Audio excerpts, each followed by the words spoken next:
1-5. Continued video number 2. We've done some rounding, right? We did an example where we were rounding in the last video and we sort of talked through it for a while. What I want to do is sort of put that to use. So this is about sort of estimating and approximate answers. So this is kind of, rounding in context, I guess, to a certain extent. So we can use rounding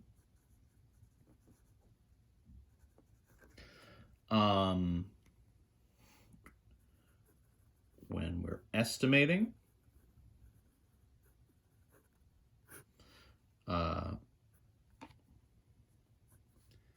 what it gives us is approximate answers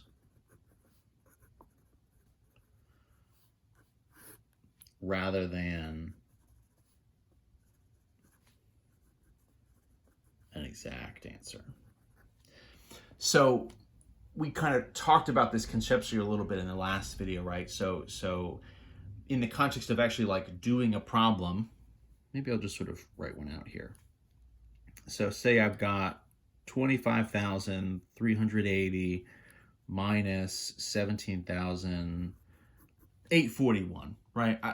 We can stack it, we can subtract, we can get an exact answer. But instead, let's round to the nearest thousand.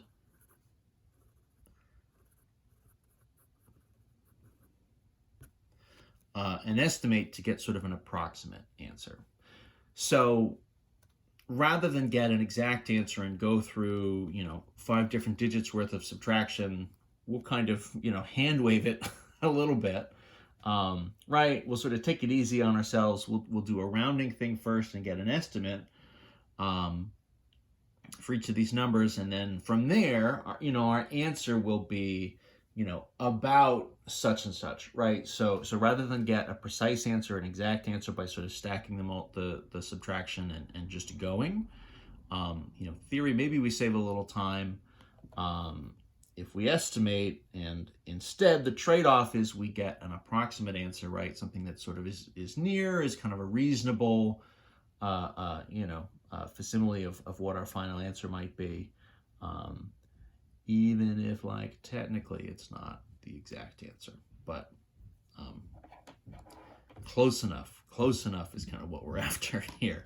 So first let's round. So we're going to round both of the numbers, and we're asking in this case to round to the thousandth place. So for us, right, 25,380, so 5 here. Then the digit we're looking at in this case is the 3, right?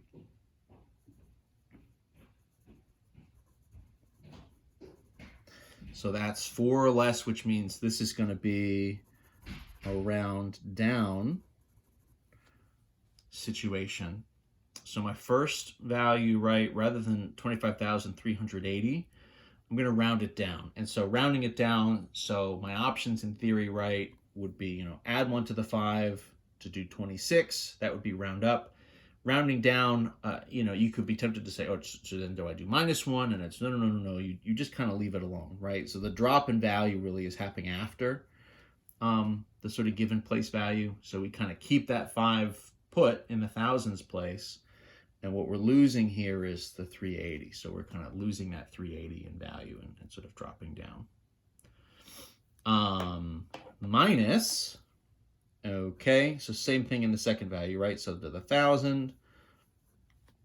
So I've got 17,841,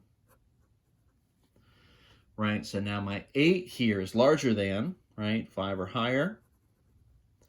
So that means that one's going to round up. So I'm going to add 1 to the 7. So this is going to jump from 17 to 18,000, and then we'll zero out the rest, right? So 25,000 minus 18,000. This just makes, we could stack it up, but what we're getting here is something that, even is kind of simple enough that we might be able to just sort of do it in our heads, right? The idea here is all these zeros, bam, just would get me zeros, right? That's sort of where we're saving all of our time. And then this really is just the difference between 25 and 18. I mean, to go through it, we would borrow, right, 15, and this would be 7, right, and this would be 0. So my answer here, and what I'm going to do is I'm going to use a little squiggly, because what we're getting is an approximate answer, right? We're sort of getting an estimate of the answer. So this squiggly equals sign sort of means approximately. You know, equals really should mean like is precisely.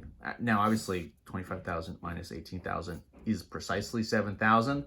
We're sort of a squiggly an approximation from the original version. That's sort of what I'm getting at here. Another one. Let's do another one. Sound a little more convincing about it. Let's do another one. Let's go 99,825. Let's add this time. Let's add to 28,000. I don't know. 15 or something, right? Sure. Let's do the same place value. I'm kind of picking numbers that are on the same ballpark, mostly because that's kind of where the homeworks seemed to end up. So round to the thousands place and estimate, right? So we'll round it and then we'll get ourselves an answer.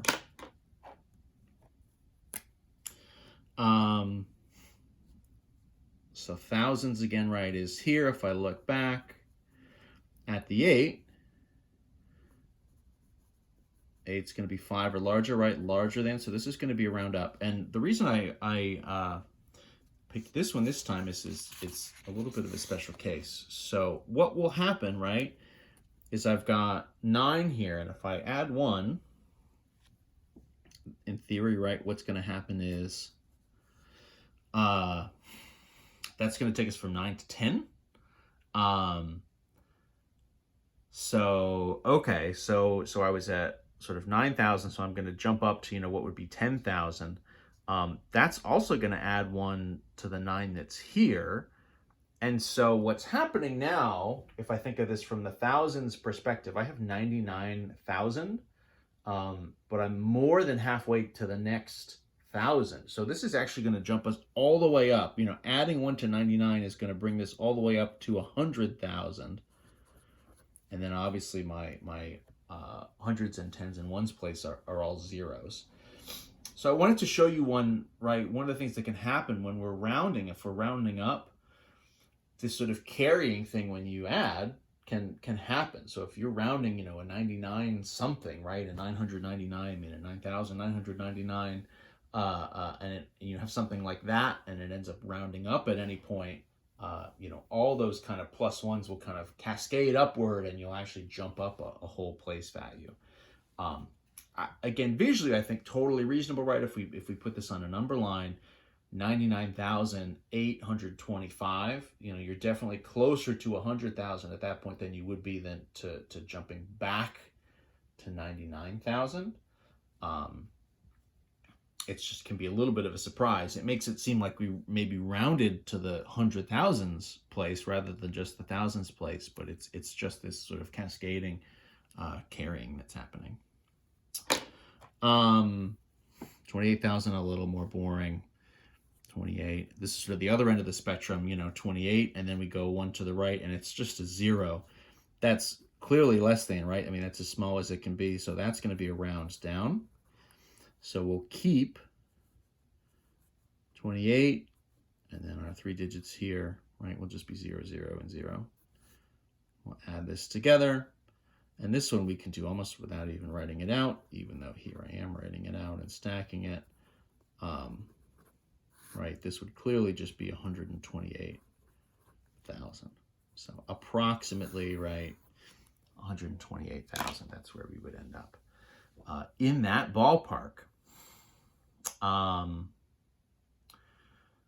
So that's the idea, right? So kind of using rounding in context to sort of do this estimation. If you see this out in in the world. If you see it in a physics class or a science class, this is sometimes referred to as, not exactly this, but there's a concept of sort of significant figures that this plays into, where for different problems, if there are limits on how precise your measurements are, what you need to do then is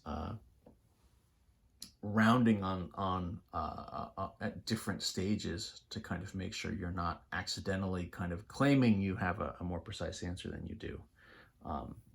Your kind of instruments and your measurements will limit to a certain extent how precise you can be. And so there are different rules about how you kind of account for that. In any event, that's something to talk about in physics class, not in here necessarily. All right, see you in the next video.